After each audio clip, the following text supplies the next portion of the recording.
This week, headlines are screaming that the US-Italy relationship is broken, that Giorgia Meloni, once Trump's closest European ally, has turned against him, that defending the Pope means Italy is now America's enemy. I'm here to tell you that this is an overstatement, a big one.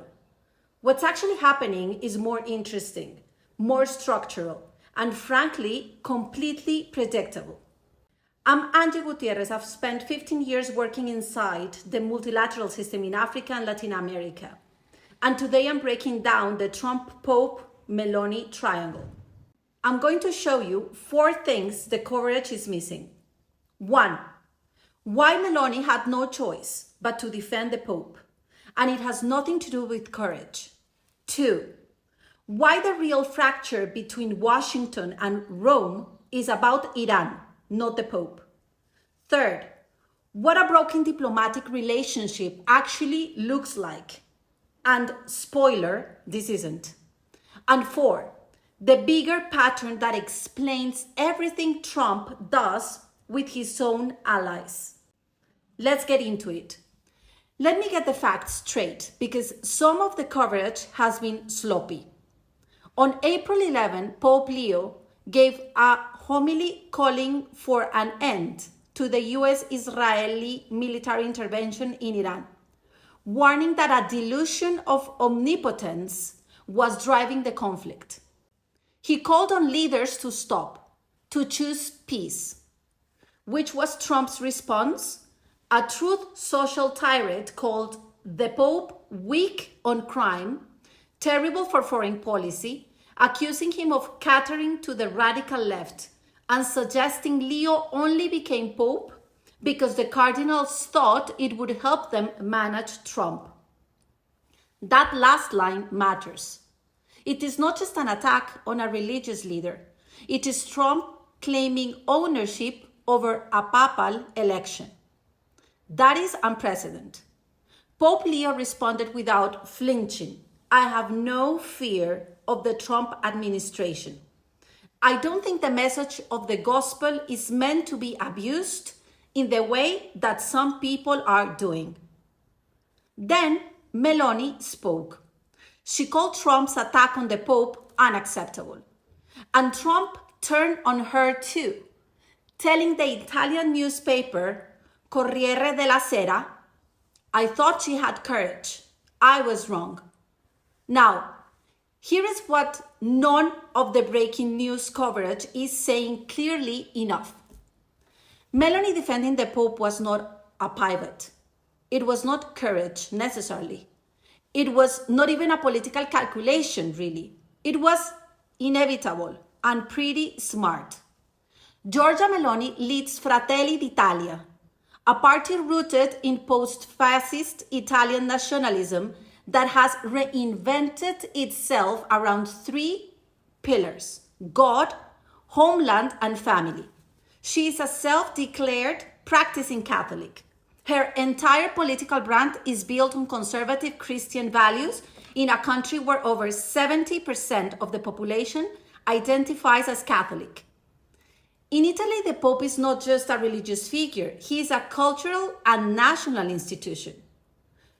Questioning the Pope in Italy is like questioning the flag. It cuts across left and right. It is one of the very few genuine red lines in Italian politics. So the moment Trump attacked Leo XIV, Meloni had exactly 2 choices: defend the Pope or commit political suicide at home. There was no third option. And here is the gender and power layer I want you to notice. Meloni is a woman leading a right-wing government in a country that has historically been deeply skeptical of female leadership. She has spent years building an image of strength, loyalty, and ideological clarity. She cannot afford to be seen kneeling to anyone, not even Trump, on something this symbolic to her base. And one more thing the coverage is missing. Meloni arrives at this crisis already politically weakened. She just suffered a significant referendum defeat at home. That means defending the Pope is not just symbolically necessary, it is urgently necessary. She needs this. So no, this was not a surprise. Anyone watching Meloni's political profile carefully saw this coming from miles away. Now, is there real tension between the US and Italy? Absolutely. But the Pope is not where this story starts. It is where it became visible. The real fracture is about Iran, and it has been building for months. Italy has deep structural reasons to stay out of this conflict. Article 11 of the Italian Constitution explicitly rejects war as a means of resolving international disputes. Italy carries a deep institutional skepticism of military interventions. They saw what happened in Afghanistan. They warned about Libya in 2011, and they were ignored. And historically, Italian diplomacy has always cultivated ties with Tehran, ties that even under sanctions, Italy has consistently sought to preserve through dialogue rather than confrontation. That is a strategic tradition going back to the 1950s. In late March, Italy refused to allow the US military planes to use a station in Sicily for operations targeting Iran. That is a major geopolitical signal, and it came weeks before the Pope story broke. Meloni tried to manage it carefully. Her office put out a statement saying the US-Italy partnership was solid, but Trump was already frustrated. This is the pattern with Trump. When an ally does something he doesn't like on substance, like, for example, trade, military cooperation, energy policy, he doesn't respond through quiet diplomatic channels. He responds personally, loudly, and by attacking whatever that ally values most. With Meloni, attacking the Pope was the nuclear option, and there is another layer the media is largely ignoring. Pope Leo has consistently and forcefully defended multilateral institutions, like the United Nations, international law, the diplomatic norms that the post-war international order was built on. This matters enormously in the Italian context because Italy is not just a member of these institutions. It is a founding architect of the post-war European multilateral order. The Italian Republic was built on the explicit rejection of unilateral force and the embrace of international cooperation. When Trump signals that he does not consider himself bound by those norms, he is not just disagreeing with the Pope. He is challenging the foundational logic of the entire system Italy was built to operate within. Meloni cannot publicly endorse that, whatever her relationship with Trump is. So, is the US-Italy relationship broken? Let me be clear. No, it is not. Not in a meaningful diplomatic sense. To say a bilateral relationship is broken, you need to see things like ambassadors recalled, formal diplomatic protests lodged, withdrawal from treaties, suspension of military cooperation, or severing of trade ties. None of that has happened. None of it is imminent.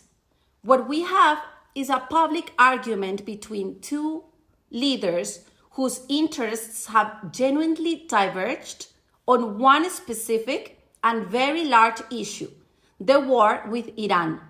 That divergence is real. It has structural roots, constitutional, economic, and historical. It is not going away, but Italy remains a NATO ally.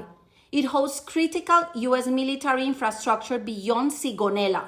Its economy is deeply intertwined with the European Union and the transatlantic system. Neither side has an incentive to rupture the relationship formally.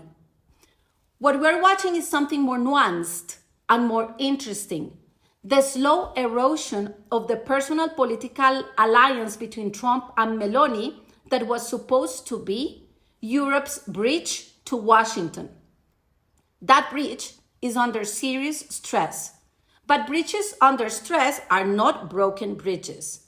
The media loves the word broken because it is clean and dramatic. Geopolitics is rarely either. And this brings me to the bigger pattern, because this is not the first time we have seen Trump do this. Look at his second term. Canada, the UK, and France, now Italy. In every case, the structure is the same. A leader who was perceived as aligned with Trump's worldview, nationalists, though, on immigration, skeptical of multilateralism, even hits a policy limit. A moment where their own domestic interests or values collide with what Trump wants. And when that happens, Trump does not adjust or negotiate. He attacks. He personalizes. He makes it about loyalty and betrayal. Canada is the clearest example. The moment Canada resisted on trade, Trump went after them with tariffs and personal insults. It didn't matter that they were allies.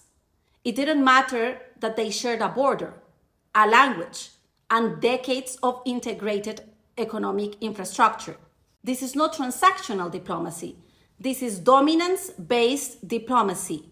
And it is fundamentally incompatible with how alliances actually function in the long term. Meloni's case is particularly instructive because she had invested so much political capital in her relationship with Trump. She was the only European leader at his second inauguration. She positioned herself as Europe's translator to Washington. And now Trump is calling her unacceptable in an Italian newspaper. That is not just a diplomatic embarrassment. It is a lesson for every leader, especially from the global south, and the European Union watching this. Proximity does not protect you. The US-Italy story is far from over.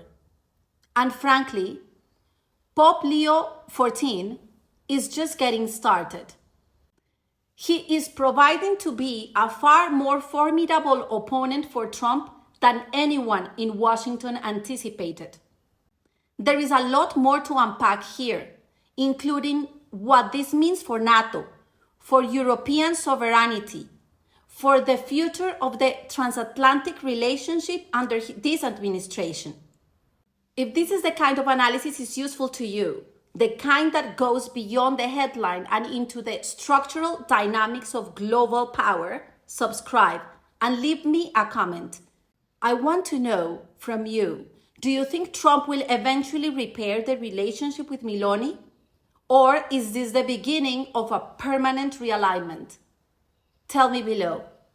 I'm Angie Gutierrez. This is the Warm Talks. I'll see you in the next one.